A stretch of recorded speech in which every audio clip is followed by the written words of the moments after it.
আমি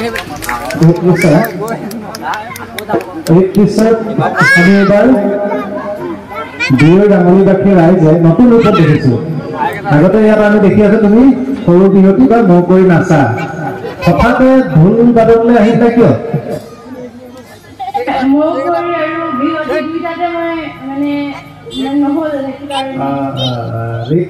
টেঙৰ আছে, তাই ভাবিছে এই এবছৰটো কিয় গুচি যাওক, এই বছৰটো মই ঢোলটোকে শিকি লওঁ।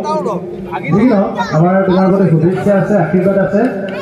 অসমৰ বিহু মঞ্চত ভৱিষ্যতে মৰাণ বটামাৰৰ পৰা আমি এজনী বৰ বিহুৱতী, বিহু সম্ৰাজ্ঞী, বিহুৰ আমি দেখিবলৈ পাম, যি অকল বিহুৱে নানাচে ঢোলো সমানে বজাব পাৰে। যিদৰে আহোমৰ দিনত গাভৰুৱে হেংদাং চলাব জানিছিল, ঘোঁৰাত উঠি মোগলৰ লগত যুদ্ধ কৰিব জানিছিল, সেইদৰে আমাৰ মৰাণ বটামৰাৰ ছোৱালীয়ে অকল নাচিবই নাজানে, বিহু গাব নাজানে, ঢোল বজাবও জানে। ধন্যবাদ।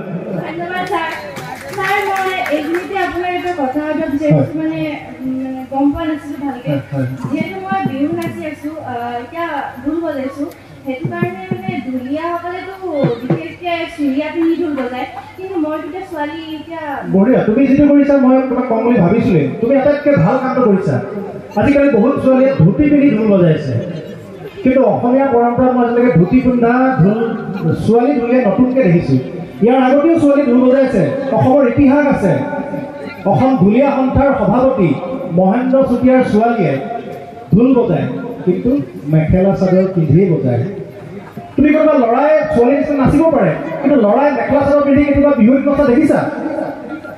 কিন্তু তুমি মন কৰিবা, বহু বিহুৱতীৰ প্ৰশিক্ষক কিন্তু ডেকা ল'ৰা, কিন্তু ডেকা ল'ৰা বিহুৱতীৰ প্ৰশিক্ষক হ'ল বুলি সেই ডেকা ল'ৰাটোৱে মেখেলা চাদৰ পিন্ধি বিহুৱতী প্ৰতিযোগিতা নকৰে।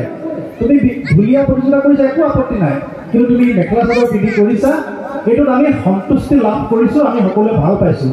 কিন্তু যদি তুমি চুৰিয়াখন পিন্ধি আহিলাহেঁতেন, তেতিয়া কিন্তু মই তোমাক সুধিলোহেঁতেন যে তুমি মেখেলা চাদৰ পিন্ধি বজোৱা হ'লে বেছি ভাল হ'ল আছিলে নেকি? তোমাৰ এতিয়া অসুবিধাটো বুজি পাইছানে? তুমি যিটো কৰিছা ভাল কৰিছা, শুদ্ধ কৰিছা। আৰু কিবা থাকিলে নেকি? নাই,